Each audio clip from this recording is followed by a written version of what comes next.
but we'll get started with our third of four panels, this one entitled From Asylum to Bedlam, Migration, Refugees, and the Future of the European Union. Our moderator will be my colleague, Justyna Zając, who is the director of the Polish Studies Center here at the Hamilton Lugar School, as well as Jean Monnet Chair of European Security Studies.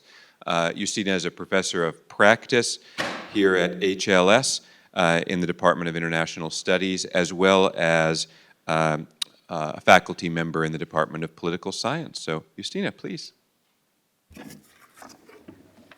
you so much, Dean Cherchari, and good morning, everyone. Welcome to our panel, From Asylum to Bedlam, Migration, Refugees, and the Future of the European Union. As you know, the migration to the European Union is not a new phenomenon. However, over the last decade, Europe has faced really a rising challenge of irregular migration. And there were two significant crises in the last decades. 2015, when the Syrian refugees fleeing civil war overwhelmed several European countries, and 2022 with the refugees from Ukraine after Russia invaded Ukraine. However, every day, actually, there is the number of refugees and asylum seekers coming from Africa, Middle East, Asia, posing challenges to the European integration, cohesion, and democracy. So our panel is going to revolve around three main questions, among others, but the questions are: how do the European Union and its member states respond to irregular migration, and how do they manage border crisis? What challenges does irregular migration pose to European societies? And also, what impact does irregular migration have on politics and democracy in Europe? So this question will be explored by our distinguished panelists, who I would like to welcome very warmly, starting with Muna Adem. And Muna is an assistant professor of sociology at the University of Maryland. Her research lies at the intersection of race, ethnicity, and immigration. So more specifically, Muna is interested in examining how immigration-driven society or diversity influence relations, group divisions, and ethno-racial inequalities, both in Europe and the United States. Then Nick Bichay, and Nick is assistant professor, Department of Political Science here at Indiana University. And Nick's area of research is democracy, democratic backsliding, populism, radical parties, political economy. And primary research focus, geographically speaking, is this radical right and populist parties in Europe. And then is Nikos Zachariadis, and Nikos is Marty Bookman Chair and Distinguished Professor of International Studies, Rhodes College. So Nikos' research aimed to better understanding of the dynamics of making and implementing European competition, security, and trade policies. So thank you so much for accepting the invitation for our panel. And we will start with the preliminary talk from each of you. But before also I give you the floor, I would like just to make sure that we are all on the same page whenever we are talking about the term. So let me briefly explain basic terms that we will be using during our panel: migrant, refugee, and asylum seeker. So whenever we will be talking about migrant, immigrant is a person who crosses national borders within the intent to stay in the host country. So we talk about the regular migrants and irregular migrants. Regular, those are people who goes through legal channels, they complete the necessary paperwork. Irregular, these are the people who don't. Refugee is a person who is recognized by the host country as someone who has been forced to flee their own country due to persecution, war, or violence. So refugees, we know, are granted rights under international law. And asylum seeker, someone who seeks asylum and applies for legal status as a refugee in the host country. Having said that, without further ado, Nikos, we will start with you. Thank you. Thank you very much, Justyna, and I want to thank everyone here for coming, and especially the administrators at the Lugar School for the kind invitation. I know it takes a village, and I know a lot of you have worked very hard, and it doesn't look like it, but we appreciate it. I appreciate it. When I was asked to speak to you, I had great thoughts and aspirations about I'll put together a lecture and you'll hear everything you ever wanted to know about irregular migration in Europe, but we're afraid to ask. Well, you're not going to get that. So let me then talk a little bit about the European Union, essentially actions of the EU and what has it done. And then throughout the Q&A, we'll talk a little bit about the points that I can elaborate on any of the points that I will raise. So I will simply raise some points. The first one that I want to raise is that the issue of irregular migrants, and I'm only talking about irregular migrants because that's the biggest issue right now in Europe. The issue of irregular migrants is not big at all in terms of size. It is big in terms of politics. So in terms of size, to give you an idea, Europe in 2020, that's the latest figure that I was able, sort of a comparable figure across the board, I was able to find from IOM. It is about, Europe had about 750 million people, about 43 million were born outside of Europe. It represents about 5.6, 5.8% of the population born outside of Europe. That's legal, illegal migrants, everybody all together.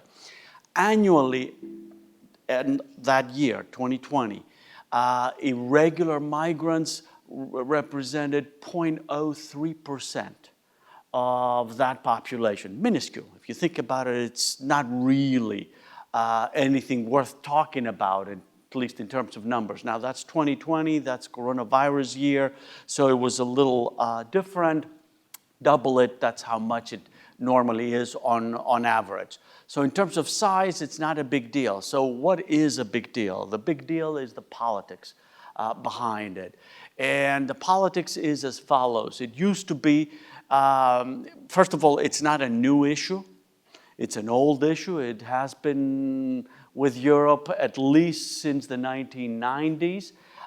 It has gained attention a little more recently, perhaps in 2015 because of the spike from Syrians coming in. But nevertheless, the numbers, if you look at the numbers over time, they haven't changed dramatically. They're about 150 to 200,000, that's the estimate, in terms of irregular migrants coming in. That means that the types of people that are coming in, it's mostly depending on which route you're talking about. There are 4 routes actually in Europe. You have the eastern one, essentially from Turkey flooding the Greek islands. The central one from Tunisia and Libya, crossing the Mediterranean into mostly Malta, not mostly, only Malta and Italy. And you have the western one, the Spanish enclave north of Morocco, through Morocco, hoping to cross to Spain. And you have the Atlantic, the Canary Islands, again, through Spain. The political issue is that it used to be humanitarian, economic in nature. Now it no longer is framed that way. That is, the frame has changed into a security cultural frame, which makes it far more zero-sum and us versus them type of issue. Makes it far more difficult to deal with. In terms of what has been done, you have a shift since 2015, where you had a spike of approximately 1 million irregular migrants. You no longer have that. From reception and camps to social integration policies. You no longer have as many people coming in, so now people have to think about, well, how do we integrate these people? It raises significant social issues within societies that they haven't been able to deal with. It raises issues of coordination. It raises issues of processing. Who gets to process them? We'll talk about that in a moment. The frames have changed, as I said, and on an EU level now, the situation has changed. Not dramatically, but it has changed. You have the most recent pact on asylum and migration that was actually signed in 2024. It has done a couple of things. The first one, it has streamlined the asylum application process, which is very, very important because now they can shop across countries. It has not changed the Dublin regulation any. It hasn't revisited the issue, and that's an issue that we can discuss. It talks a lot about third countries, which means that now a lot of the processing, many countries hope to actually now conduct not in Europe, but in third countries. You've heard about the situation with the Italians signing with Albania, the camps, the closed camps that they have over there now. That's a very specific situation. We can talk about what that means. And we also have these pushbacks that are not necessarily legal, but are happening on the ground. And so they're trying to deal with migration in those ways. Now, what are the implications, just very briefly, for European integration and European security? Number one, they are bringing European integration forward and they're pushing it backward. That is, they have conflicting implications. Jean Monnet famously said that Europe will be forged in crises. Well, it definitely is. The immigration or migration policy was not ever an EU policy. It was always a national policy. Now it has become, and it is becoming, an EU policy. Slowly but surely. And what seems to be happening is several countries are pushing and pulling it in different directions. So you have famously Hungary, which does not want any migrants, is not interested in discussing any of that with Brussels. In fact, Orban has said, we'll dump them in Brussels if they come here. You have other countries that are much more willing to accept migrants. You have the Mediterranean countries who are bearing the brunt of all of this migration coming forward, that are screaming there is no solidarity. You have Germany, for its own reasons, closing its borders for domestic political reasons. And that's creating a chain reaction, which undermines Schengen and the free flow of people across national borders. You have Poland that are now calling to shut down temporarily their borders because of the weaponization of migration by Belarus and Russia. So you've got all sorts of issues that I think will make for a very interesting discussion, should there be any questions about that. Thank you.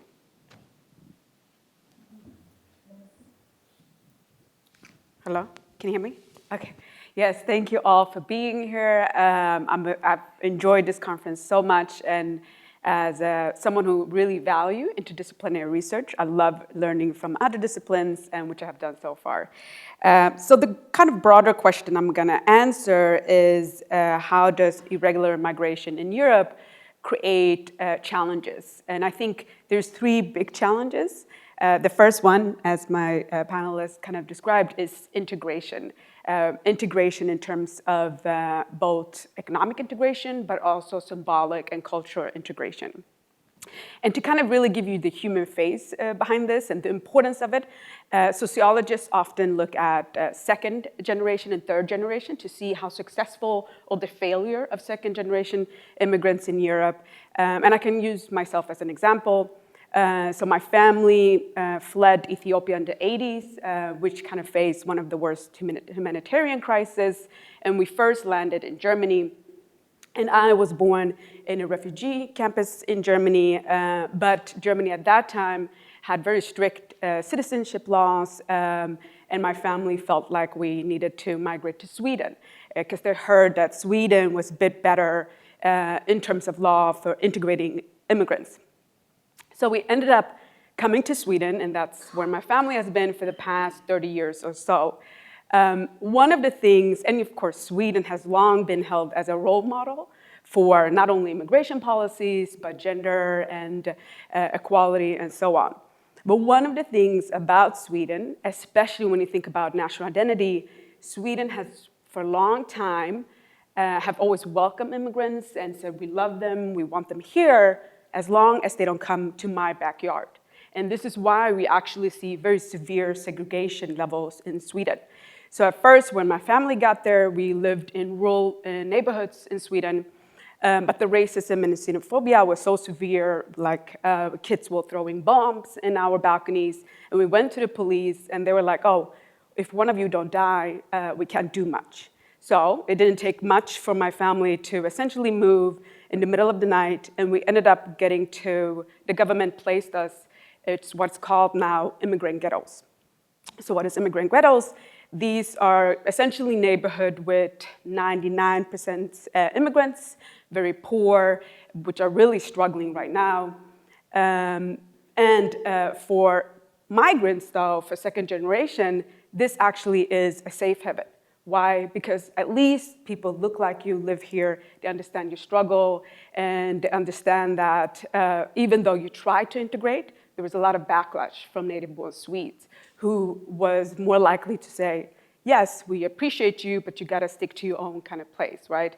So now you also have, but the irony of that is it creates sense of belonging, but now you're excluded socioeconomically, right? So, and this has created a huge issue for politicians and for government in Sweden, and how do you now integrate immigrants and native-born Swedes when you have this severe segregation?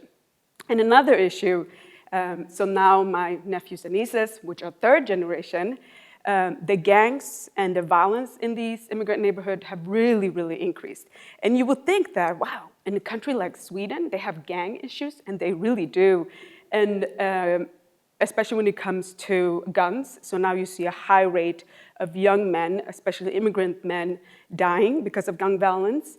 And me, myself, and my siblings, who are first generation, we are worried about the second generation and the gangs recruiting them in this neighborhood. And it's really difficult to actually leave this neighborhood if you know anything about mobility in Sweden and how it operates, and I'm happy to talk about that more generally. But all this to say, this kind of level of segregation that you have in Sweden in some ways are helpful for immigrants to feel that they are around people who look like them, but of course it's creating really a national level issues of how to best integrate them once you have established this level of segregation, even in countries like Sweden, where you would assume there's a lot more equality and so on. And I think the second challenges, which is related to the first, is really how do we promote social cohesion? And we do see a lot of research in sociology, and I think in political science, both in the US and in Europe, are seeing the decline of social cohesion. And this is largely due to decline in trust. So when you don't trust your fellow citizens to actually respect the laws and to believe that everyone is kind of contribute to the public good, then you are less likely to contribute to the public good. And what is considered public good? Well, we can take welfare spending in Europe. So increasingly, for example, in Sweden, native-born Swedes are less likely to support welfare spending because they believe that immigrants are coming here and exploiting the resources. which, and I'm happy to talk about that in the Q&A, it's not actually true. A lot of immigrants do actually want to contribute more. They want to have a job. They want to be able to do their part. But one of the biggest issues, especially for new immigrants, is language barriers. And there's no way to improve it unless you actually give them the tools to learn the languages, right? But more generally, we know social cohesion is going down, and when that goes down, this is also linked to decline in trust, decline in cooperation, decline in solidarity, and so on. And the third, I think, the challenge, which is also linked to the first and the second, is the increase of group threat. Group threat in both in political science and sociology is probably one of the most robust theories to understand how anti-immigrant sentiments have increased. Again, think about US, how immigration has been used in the US to say, well, they're coming here, they're gonna use your jobs, they're gonna take the resources, and this is why we need to close the border, and so on. So a lot more people are thinking, well, if this is gonna hurt me on a personal level, and they're gonna threaten, the threat that they create is fear that I'm gonna lose out, then you're less likely to show empathy, you're less likely to kind of accept immigrants, and more likely to show prejudice, anti-immigrant sentiments, and racism more generally. And of course, group threat has been used, or just threat that immigrant pose, has really been used by political parties and the far right, which I know my colleague here will talk about in Europe. And using Sweden again, the Swedish Democrat, for example, it's one of the most severely and most anti-immigrant political party for the longest in Sweden. And it was a huge surprise that they even got voted in, because at one point, they actually was saying that they want to divide schools by ethnic lines, so bloodlines. So all the white Swedes will be in one school and everyone else in another school. And that Swedes were even willing to accept a party like this, it's really, really astonishing. And again, what did they do? They used the level of neighborhood segregation and crimes and violence to get the support, instead of asking, but why are crimes higher in these neighborhoods? Why are immigrant youths rioting? Why are immigrant youths behaving this way, right? And they don't want to ask that question because that will force them to think about larger social inequalities that we are seeing not only in Sweden, but of course in Europe more generally and the US. And I'm happy to talk about all these three challenges in the Q&A. Thank you.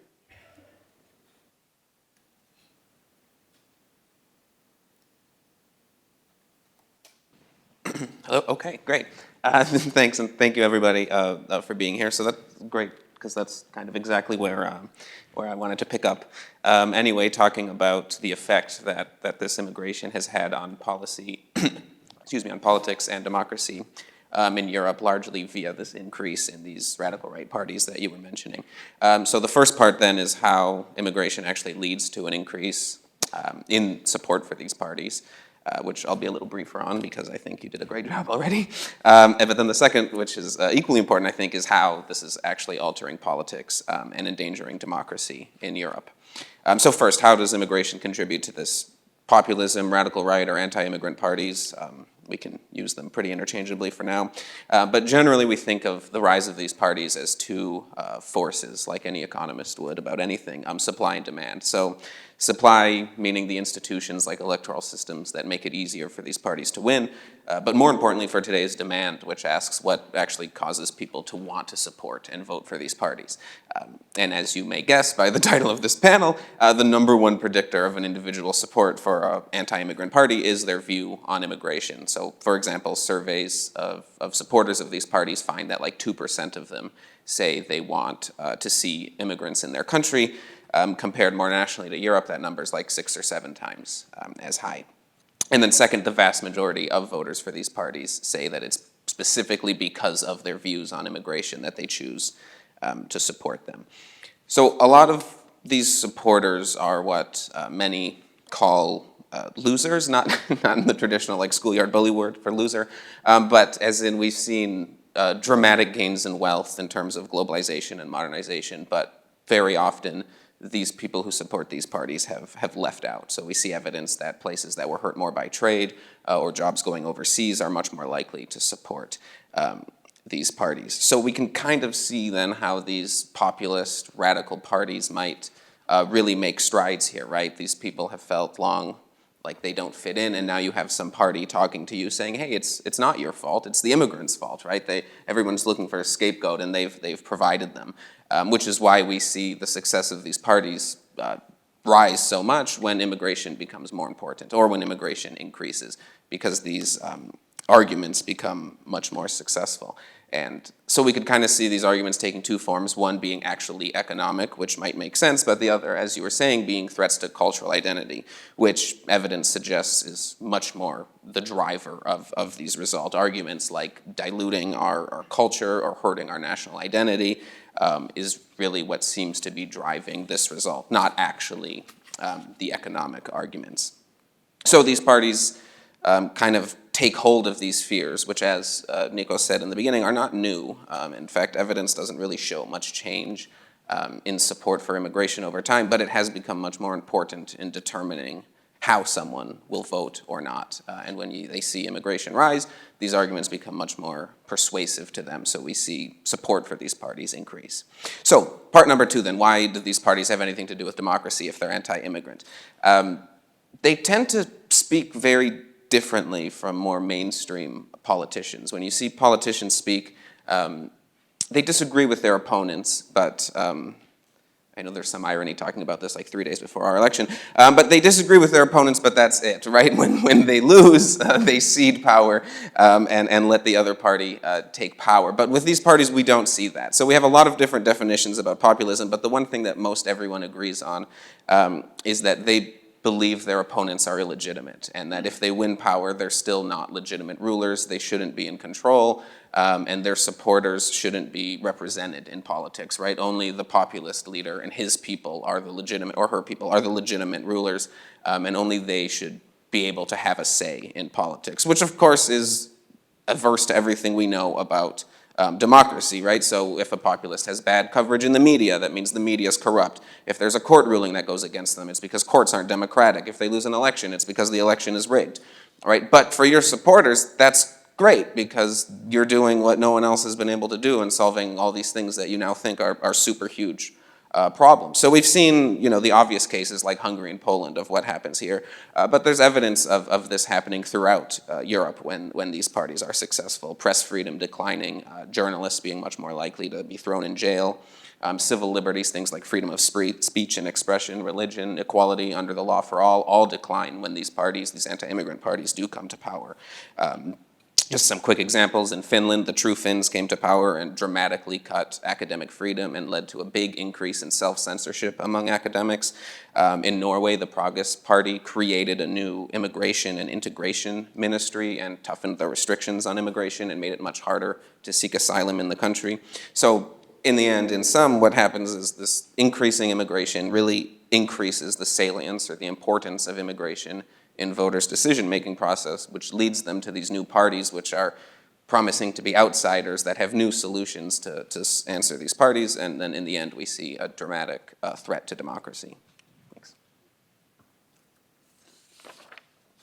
Thank you so much. And you all mentioned in your preliminary talk about the really challenges for the European integration process. So let me ask each of you one question, like a round of questions that you see from your own perspective. So, Nikos, you talk about it's not a large number really of irregular migrants, but currently it's a problem. The narrative is about the security, so they threat us coming to Europe. So if you could dwell more about the security, how it's really the challenge for the security in Europe. And then, Muna, if I could ask you about the other countries in Europe, because you mentioned Sweden. It's a very interesting case, what you said. Do you see Sweden more like exception or rather like example of the broader pattern that is happening in the other countries? And with Nick, when you talk about these anti-immigrants parties, what I'm thinking is, these parties are raising the number of the people who vote for them, for anti-immigrant far-right parties. But actually, they are rarely in power, because even if they win the election, the parliamentary election, they are not able to form the governments because they don't have the coalition capabilities. So except of maybe Poland for 8 years, that's changed last year, except of Hungary, they are not really in the government. So how would you explain that those parties that jeopardize the democracy and democratic system? And actually, why don't we start from the reverse order? So Nick, starting with you. Okay. Yeah, so that's a great point. Out, like you said, outside of Hungary and Poland, and more recently Italy, we haven't seen, dramatic success in terms of a far-right prime minister, right? And yet I argued that they harm democracy. So I think that they can affect democracy in two different ways. So when you see these radical right prime ministers, that's when you can see such deterioration that we don't consider Hungary to be democracy, and like you said, for 8 years didn't consider Poland to be democratic either.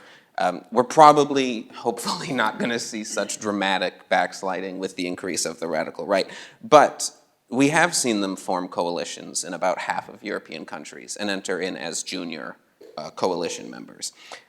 We're not going to see, like I said, completely eroding constraints and leading to a non-democratic country anymore. But when you become a junior coalition member, like they have in half of European countries, you do control ministries. You don't just get to speak anymore, but actually act and implement policy. In fact, all of the examples I gave in places like Finland and Norway, those were actually junior coalition members, right? Or in Austria, the Alliance for the Future of Austria became a coalition member in 2005, and they were given control over the Ministry of Justice, and while there, they dramatically changed asylum law. They made it much easier to deport asylum seekers. Many would argue against international law. They made it legal to force feed them. They eased the process of prosecuting lawyers and NGOs who work just to help asylum seekers. We've seen very similar things in Italy and Norway. But again, all while they weren't in power, but just given control of some ministries. And those same results about freedom of speech, freedom of religion, freedom of expression have all been shown, academic freedom, press freedom, to decline, even if they're not in power themselves, but just supporting a government and given control of a few ministries.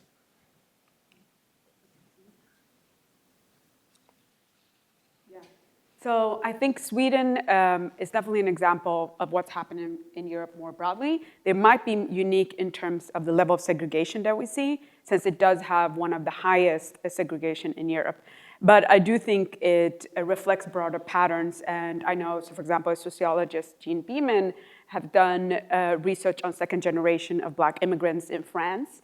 And here you can think about, and she's kind of putting the differences between being legally integrated, where you have actually citizenship, where you were born in the country, but yet at the same time, you don't have cultural citizenship, where you are recognized as a fellow citizen. And other work has been done on Turkish immigrants in Germany, where again, Turkish in Germany has been there for a long time, but they still feel that they are not treated as a fellow citizen in terms of symbolic belonging. So this is kind of also showing, I think, the importance of thinking beyond citizenship as being some sort of legal rights or kind of legal inclusion, and to think about what happens when once migrants, newly arrived migrants, for example, get legal rights, what happens then when we try to incorporate them in other areas, symbolically, culturally, and so on. So Sweden might be unique in the terms of segregation level, but I definitely don't think it's unique in terms of what we're seeing of lack of integration and the revival of ethnic identity that we see among second and third generation of immigrants in Europe more broadly. Yeah.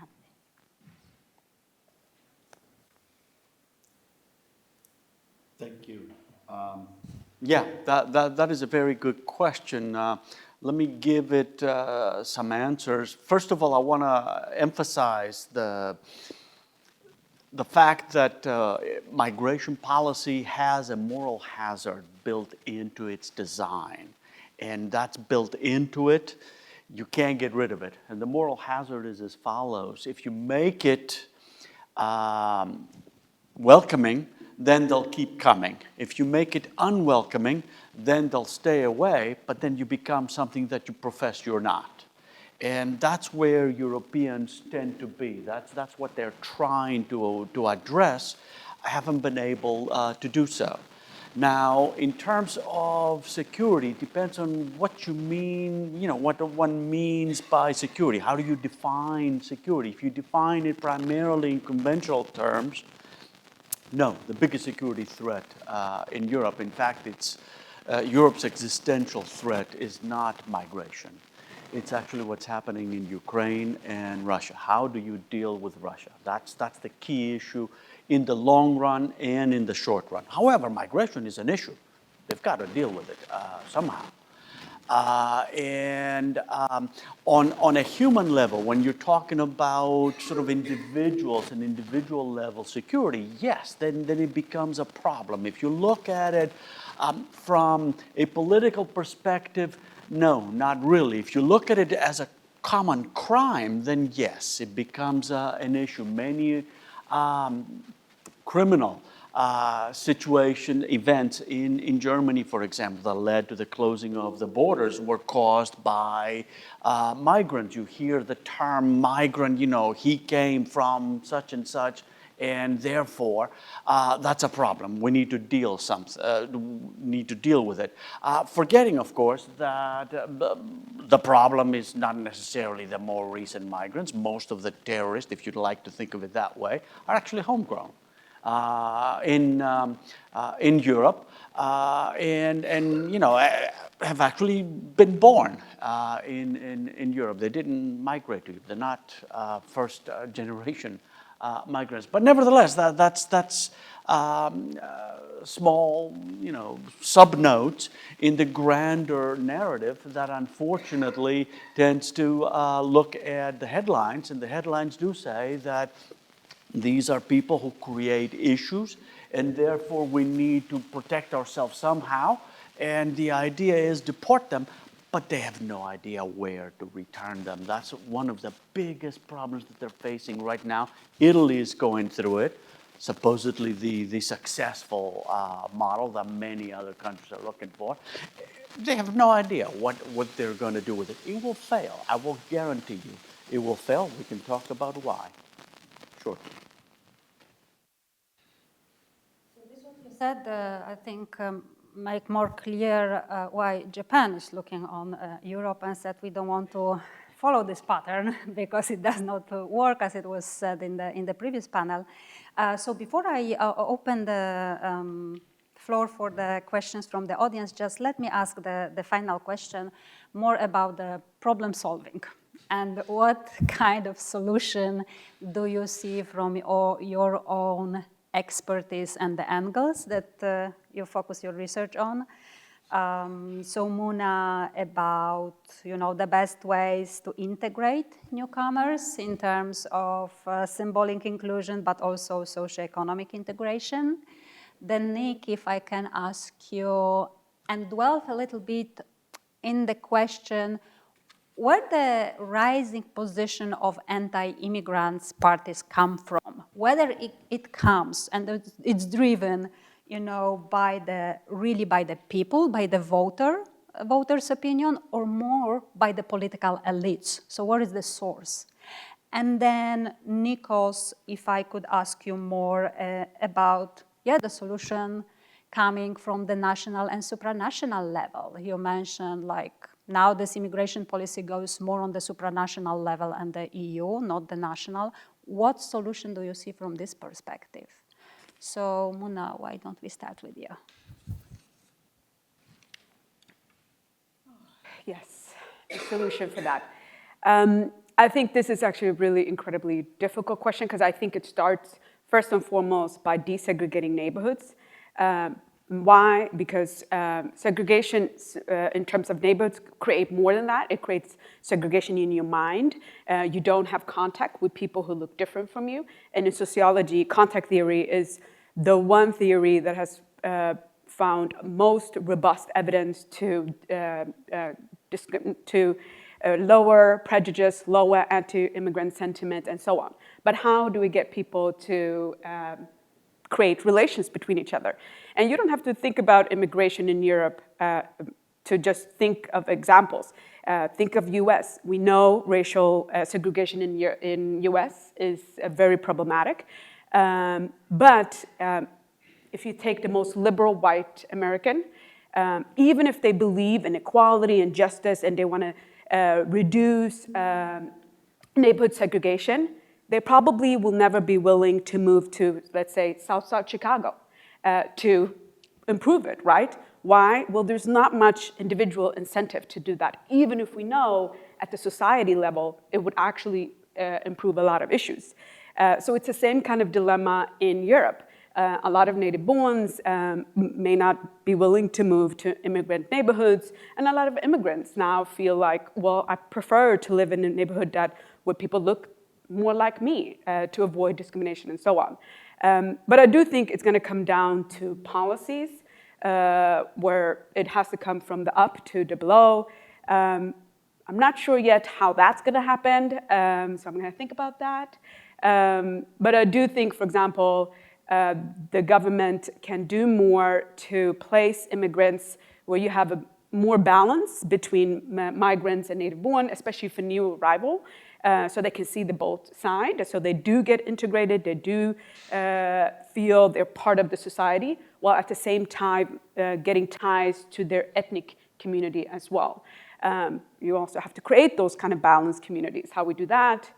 Yes, maybe someone else in the audience have ideas. So I don't have that yet. Yeah, one of the coolest studies I've seen recently found like a 50% drop in Islamophobic hate speech in Liverpool when they signed Mohamed Salah onto the team. So there could be something there. Okay, so where does support for these parties come from? That's a good question that a lot of people have asked, because it seems like we've seen a dramatic shift in the last decade or 2 decades in opinions on immigration and how pro-immigrant people are.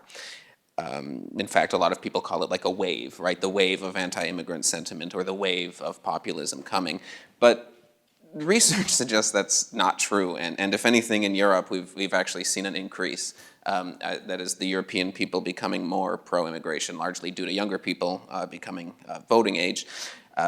So we haven't actually seen any real change in opinion towards immigration or how welcoming they think their country should be towards immigrants.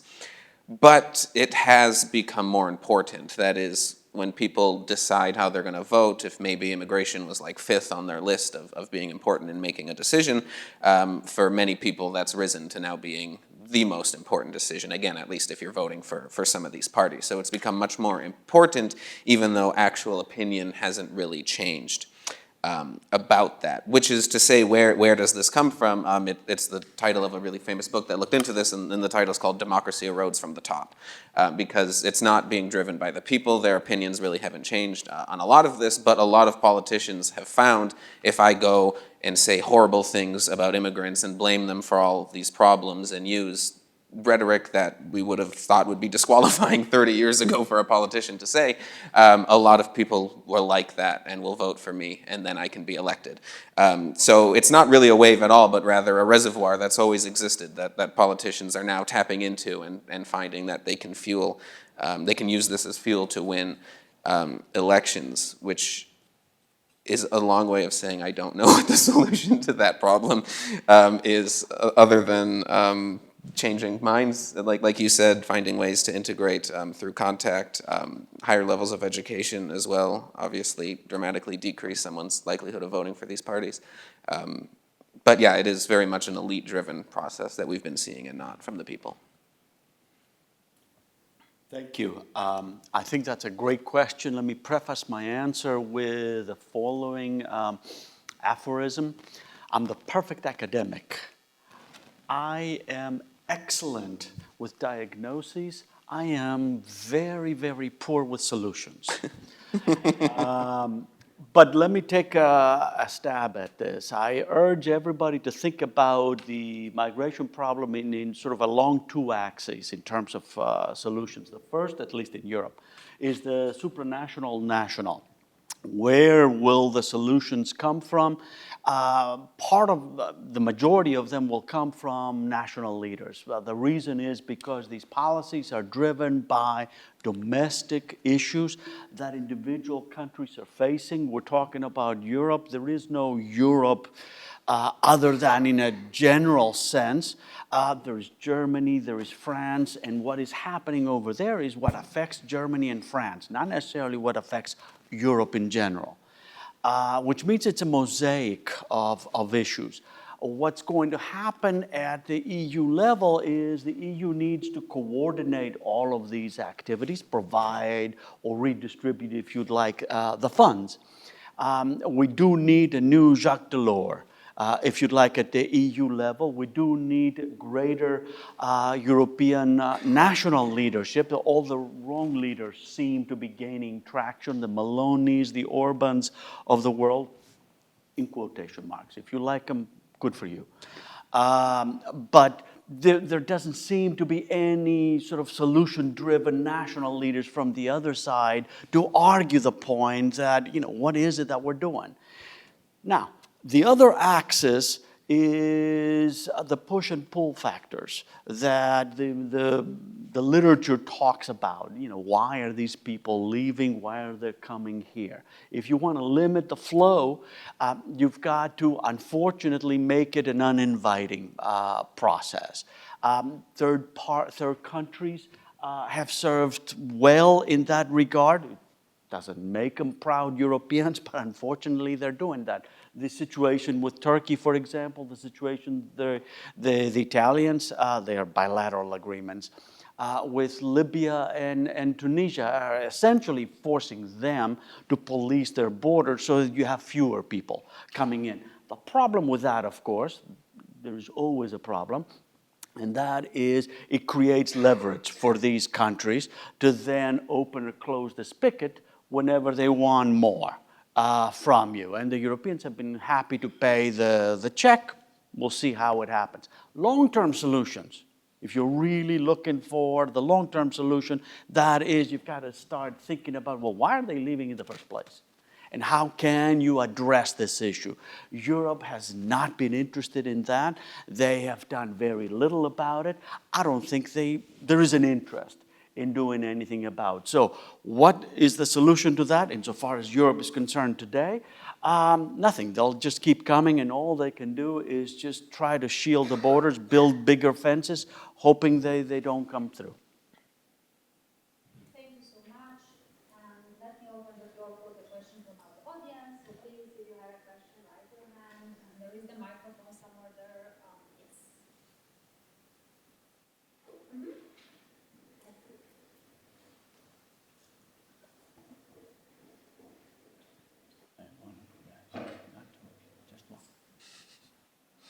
Hi, my name is Georgia Pollard. I'm a student here at HLS. Growing up, I lived in Finland, where I attended an immigration classroom that I attended school with kids from Sri Lanka, Colombia, Afghanistan, Iran, where the Finnish government has seemed to put refugee children into lower levels of education to attempt to integrate refugee and asylum seekers into Finnish society. Growing up, I followed up with a lot of my classmates, and it seemed that a lot of them had successfully attended Finnish universities and then gone on to get Finnish or jobs in Finland, seeming that the integration model had been successful. I'm wondering if that model of integration can be seen throughout the EU, and maybe if that could be a model as well for different European countries.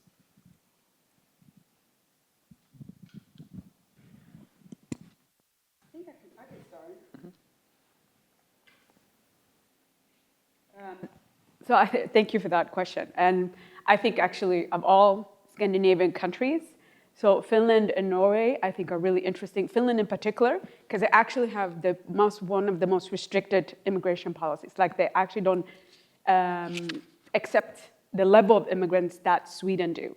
But I do think that how you integrate them in the classroom is essential. And I'm curious to know how they got immigrants to get interested in the university and get a higher degree of that. And I'm assuming one of the reasons for that is that you are also surrounded by other youth or older folks, I guess, that are equally interested in. And you can talk about it and you get inspired. And this is in contrast to, for example, the neighborhood I grew up in. Most people finish high school or gymnasium after that. The young women will often have children in a very early age, or males. Most of the guys that I knew grew up, either unfortunately was in prison, in and out of prison, or did drugs. So, and it's part because that's kind of all we knew, and we didn't know that you can get a university degree. We didn't have anyone on our network that could inspire us to get it. So I do think it's essential, but Finland, I think, is a unique case because they're pretty restrict of who they accept and the level of acceptance that they have. I can add slightly to that in that some Northern European countries have the luxury of accepting people.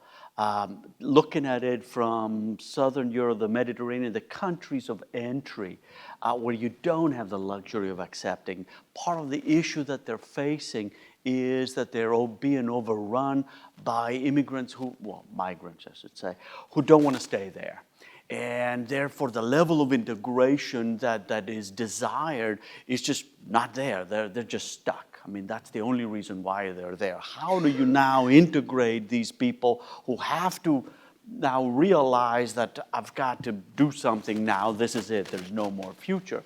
What they have done is, and this is new to most of these societies, I can tell you about Greece, they haven't really tried these kinds of policies until the last 20, 25 years. That's it. It was a very homogeneous society. What they have done is they've tried to put them in classrooms that are in normal public schools, and they have so many seats for migrants. The problem, of course, as you probably can guess, is language. Their language skills are nowhere to be found, and therefore they've sort of isolated them, which of course creates a problem, because if integration is the point, isolation is exactly what you shouldn't be doing, but by pragmatic way, you cannot do anything about. That also creates social tension, and the best way to deal with social tension is not to deal with it at all, which is exactly what Greek politicians are doing. They're just zip it and just shove them over there. If you don't talk about it, problem solved. And that creates all sorts of local now issues that will burst in the national scene every so often because of particular policy windows for those of you who are interested in public policy making. I'll just add briefly, I guess, that the contact idea, it does matter, the mechanism, right, by which you do it. So that seems like a great model. Obviously, I half jokingly, but signing a rock star soccer player can be a great model too. But then, in places like Greece, you do sometimes see the opposite. So some researchers looked at 2 islands that were identical, except for one was like 2 kilometers closer to Turkey, which meant all the refugee ships were going there instead of this other island. And they found that anti-immigrant sentiment was much higher on this island that, again, was otherwise identical, but just a little bit closer, which meant that's where the refugee camp was. And then within the island, people who lived closer to the camp were also much more likely to have anti-immigrant opinions. So if you're not, doing things right, this contact can actually backfire in a way.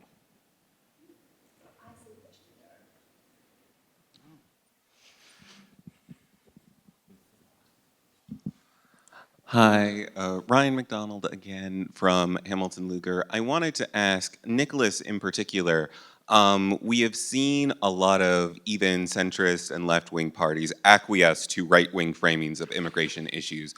We've seen the increasing adaptation by the Democrats in the United States, and particularly to this kind of hostile towards immigration stance. What role, if any, do these parties acquiescence to the sort of right-wing framing and being just more broadly anti-migrant categorically contribute to this development and escalation of far-right and even, migrant expulsory-oriented parties? Yeah, that's a great question. So the background there is that there's a lot of evidence that shows when a radical right or anti-immigrant party becomes successful, all the other parties in the country start shifting towards that view as well, because they don't want to lose out, right, on the success that this party is having. A famous example of this in the Netherlands, the Prime Minister Mark Rutte eventually said to immigrants, act normal or leave, right, which was never the way he had spoken before, but the party there, the radical right party, had become so successful that it forced him to kind of move to the right. So it has a huge effect in two ways, I think. One is that it just legitimizes what is often racist rhetoric and action, right? It no longer seems taboo. The people saying these things no longer seem like they're out of step with the rest of politics. Now it's become the way politicians speak. They call that like pulling their platform into the mainstream, right? Now it's the way everybody thinks. But second, which is actually very counterintuitive, is that the effect of all these center and even sometimes left-wing parties moving rightward on immigration is that it doesn't work. If anything, it just leads the far right to be even more successful than they were beforehand, because now it convinces everyone, oh, these are really important issues, right? Look, everyone's talking about them. This is clearly something that matters. But these guys were first to it, and obviously they have the best solutions, so I'm just going to support them. So it completely backfires in most cases and just leads the far right to be even more successful. So it's kind of like a fulfilling loop there. So legitimizes, but then also just they end up doing better anyways. Yeah.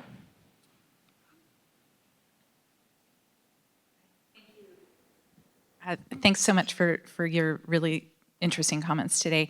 I have one question about the short-term versus long-term problem. So in the long term, it seems clear that given falling birth rates, et cetera, it is very much in the interest of many states in the EU, but globally as well, to be welcoming of all kinds of immigrants in order to serve their own economic prosperity. And so, one question is, what needs to happen for the political parties of today to shift toward that more long-term view that would help them find the motivation and incentives to improve the situation? And I worry that actually all political parties right now have a very short-term view, which is simply getting reelected and nothing beyond that, so maybe that's the answer. But this actually shifts me to a different challenge, I think.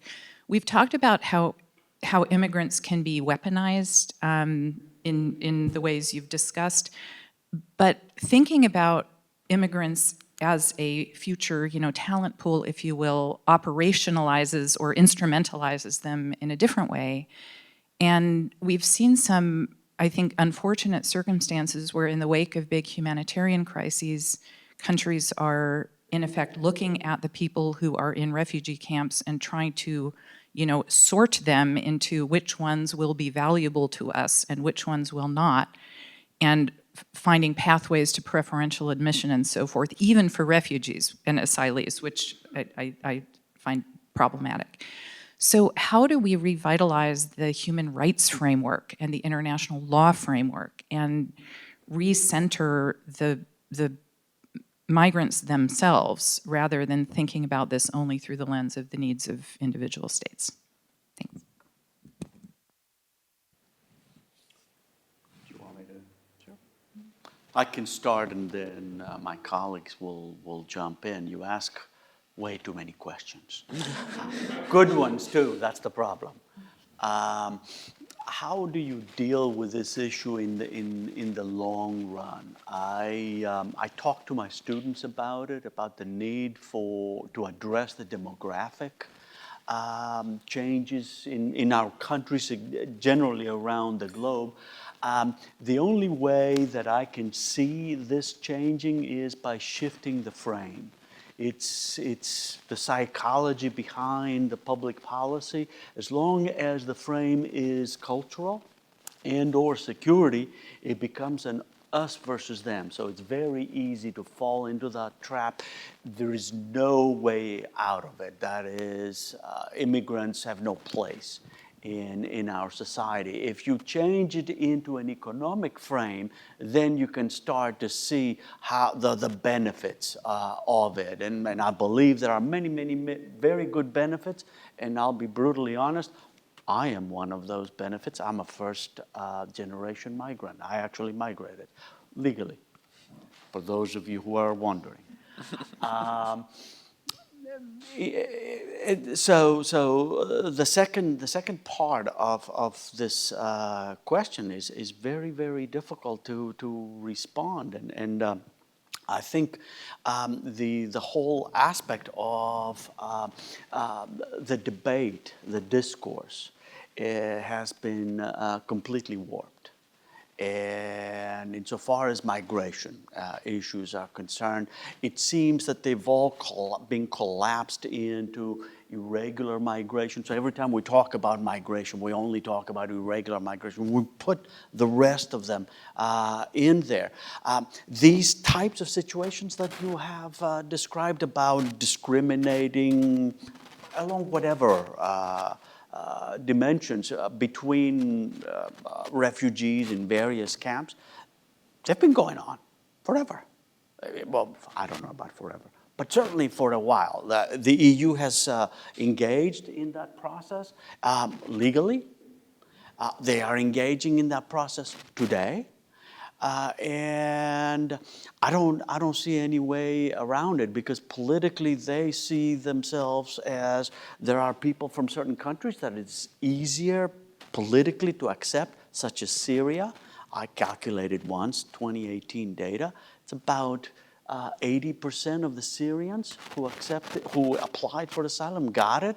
About 45% of Iraqis, 30% of Afghans, 20%. Of Africans and sub-Saharan Africans. It was shocking to me, but it happened. I'm sure it's very similar today. Can it change? I'm not so sure. I would just very quickly say my answer would be exactly what you said, which is if the effect of a policy is long-term, then that party's probably not going to get credit for it. So they would be more incentivized to focus on short-term things that will help them win re-election, and that's why it's, I think, really hard to solve this problem. Yeah, thank you for that question. I've always found it weird that we have to reframe immigrants and see how we can reframe it in a way that is going to improve people's attitude. And why do I have issues with that? Because at the heart of it, I think, and someone was talking about this earlier, at the heart of it is really all of us want the same thing. We want a good life, we want to have access to opportunities, to resources, and so on. But I think I've developed a kind of pessimistic view of human beings lately. And I think what it is that most people, unfortunately, would never change, will never show empathy or solidarity unless there is an individual incentive behind it. So I think most people will be willing, for example, to accept immigrants and accept refugees and so on, if they can benefit from that.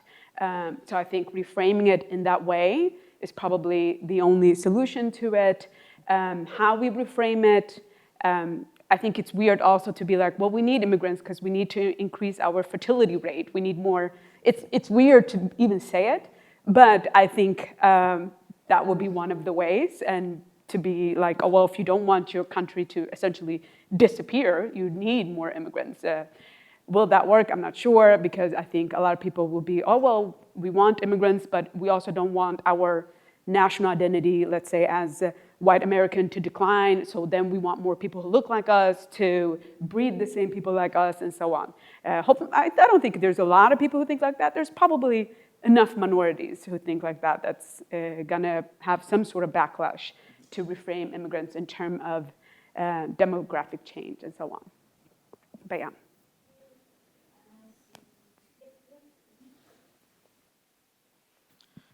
Hi, I'm an undergraduate from HLS, and my question is, how do Russia and Belarus utilize immigration as a tool to exert pressure on the European Union, and what strategies or policies do they employ to weaponize migration flows? And to what extent do these tactics actually impact EU's internal stability and border security? And is EU currently utilizing any policies to effectively respond to these tactics without compromising its humanitarian commitments?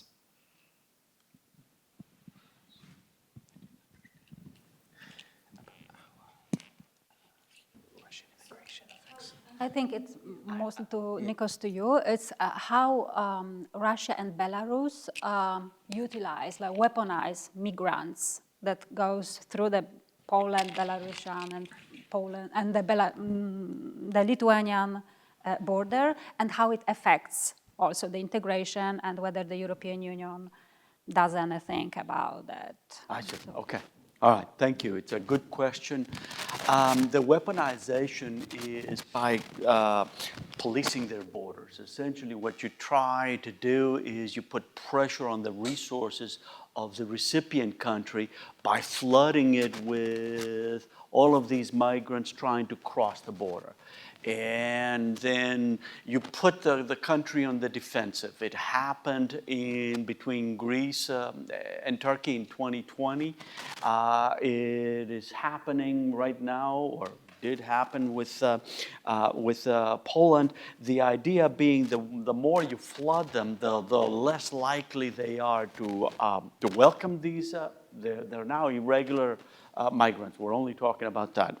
The more you flood them with people, the less likely they are to accept them. The more likely they are to close the borders. Therefore, the further away they move from the ideal sort of European policy that everybody professes. We are a welcoming place. We protect human rights, etc. Because they're pushing them back. You're not coming in. Remember one thing about Europe that's a little different. Once they reach European soil, by law there are protections. There are laws that protect them in the process that they use, which is very different than if they were processed, let's say, in Belarus, where out of sight, out of mind, I don't know what you're doing, do what it is you need to do. What that makes the EU, now what are the effects on the EU? Poland specifically, they asked for the option to close the borders temporarily. It reduces Schengen, the free flow of people. It undermines European integration insofar as it includes that, and reintroduces national borders, which makes it far more difficult to move forward insofar as integration is concerned. It's taking it back, that is, several decades. Plus it puts pressure on the resources now that the country has to expend in order to deal with now these huge numbers, or however big they are, numbers of migrants that they did not expend. Got to plan for all of these things in advance. If you're caught with your pants down, so to speak, that's a problem. And many European countries have been actually caught that way.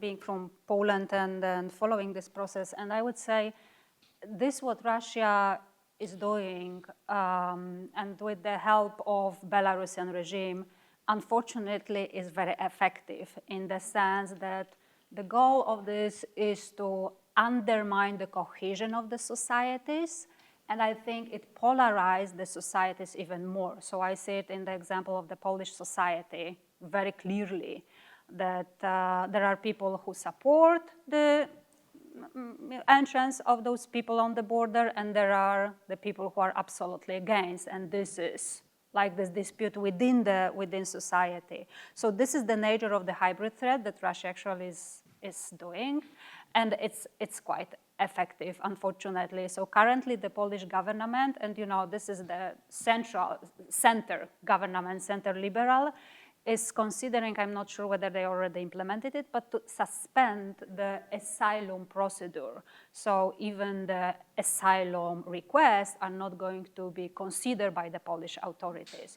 So actually all major parties, they are on the same page, like we are not allowed those people to come in. So, the less cohesive EU member states are and the EU, the better for Russia and also the allies. Yes, I see the question there. Mm-hmm. Hi, I just had a question. I worked 3 years in Petit Chateau in Brussels, Klein Castelgie with refugees from 2020 to 2023. And majority of asylum seekers who were coming were from war-torn countries. So the question is that if BAMF has a problem in Germany, if Frontex is failed to do the responsibility of border control, if FEDASIL has problem in Brussels, so don't you think changing in foreign policy of European Union towards Middle East countries can be a solution in this regard to prevent irregularity of immigration in European Union? Thank you.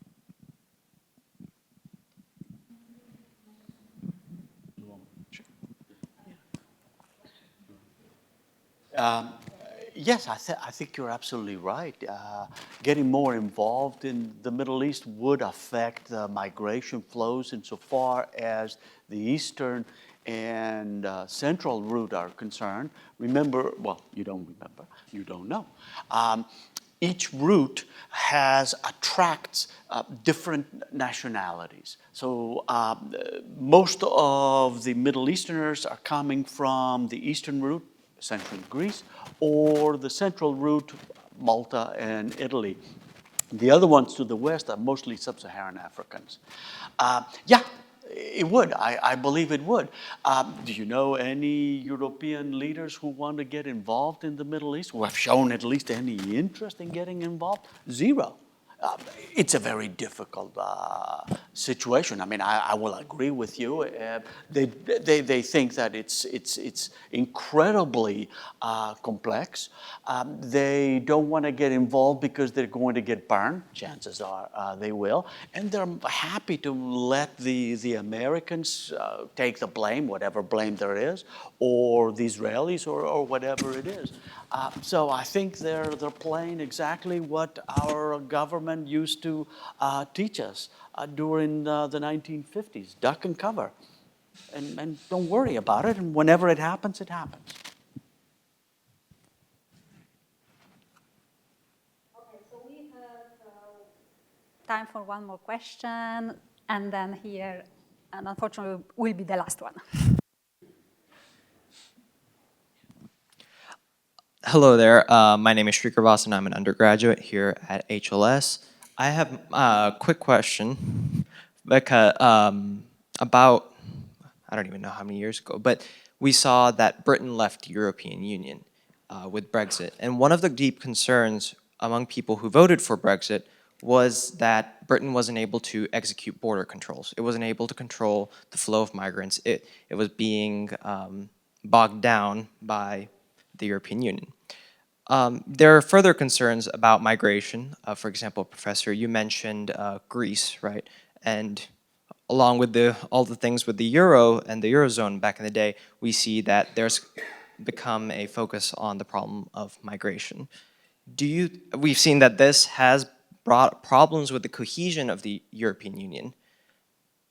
In such a context, do you think that there could be severe problems that lead to breakaways of states in the future? Thank you.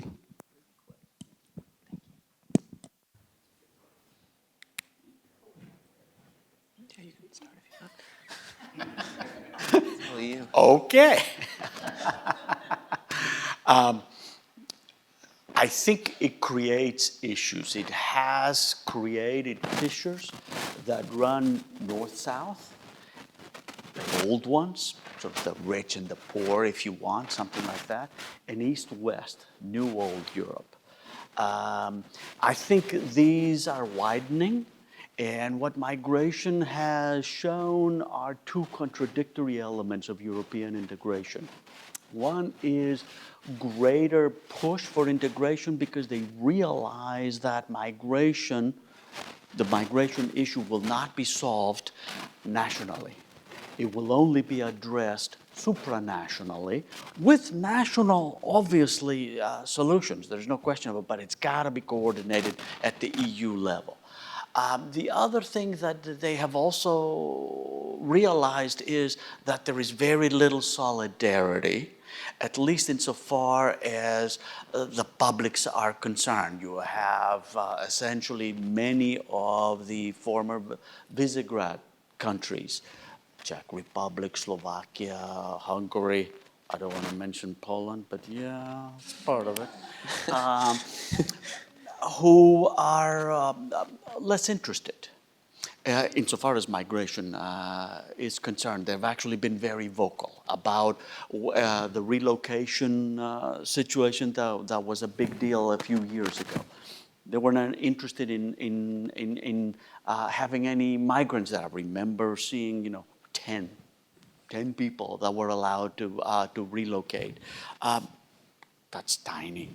And that has created problems, especially for first entrance countries that are bearing the brunt of this issue, that are complaining that we're not getting the support. The pact was supposed to address this issue. It will not. It has not. Only revisiting the Dublin regulation will, and that will not happen. What's the Dublin regulation? Threw out debate, but nobody caught it. I don't know why. Here is the Dublin regulation essentially says that if you're caught as an irregular migrant anywhere in Europe, you're sent back to the country of entry to be processed. And the idea was so that you don't shop around for the easiest way in. Well, now with the streamlining of the process, hopefully that will not be happening anymore, and you will revisit the issue. Why will they not revisit the issue?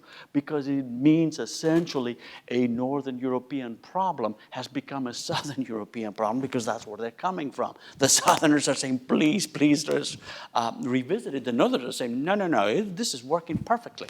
So it will end up happening, and yeah, it will make the European Union less cohesive. Whether it will lead to more breakaways, I don't think so. I think the British are actually eating their words now. We'll see what happens. Yeah, I think I can add to that. I do think, for example, Brexit, if I remember correctly, a lot of young people were actually against it. And this shows you the benefit. And now, for example, I think they regret it in part. They don't have that kind of flow that they can go to, like, oh, I want to go to Sweden and just test working there, right? So, but I do think European Union have hurt, because especially when it comes to immigration flow, some countries feel like they're taking on too many, while other countries are refusing to take on. So that is creating, I think, more people to be resistant and feeling that it's an unfair relationship right now, where some countries are doing more, others are doing less. But I think more generally, though, especially among young folks, they do feel that they enjoy the benefit of the European Union. And because of that, I don't think we will see a breakdown, at least for now.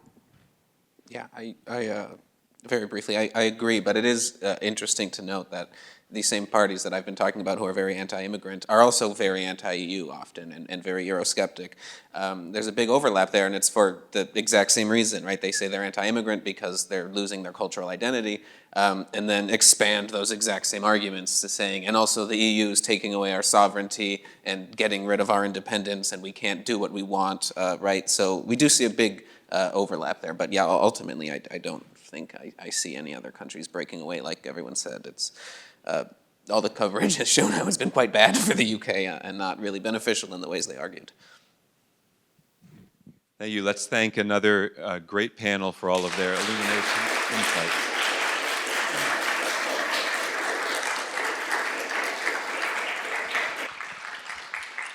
I really appreciate the way you talked about issues at the level of the European Union, within the domestic politics of various countries, and even down to the level of neighborhoods where migrants are coexisting with the pre-existing populations. And so thank you for that. Outside in the atrium, we have a lunch, buffet style, ready to be served. Get something to eat, and afterwards, please be sure to linger around, and up and down the hallway just outside of this auditorium, we have a number of graduate students from here at Indiana University who are going to be postering and presenting snapshots of projects that they're working on that are related to our symposium theme. So you can just sort of visit them at your leisure in the time between lunch and the commencement of our final panel at 2 p.m. on linguistic and cultural preservation. So thanks, everybody. Have a nice bite to eat, and please stop by the postering session.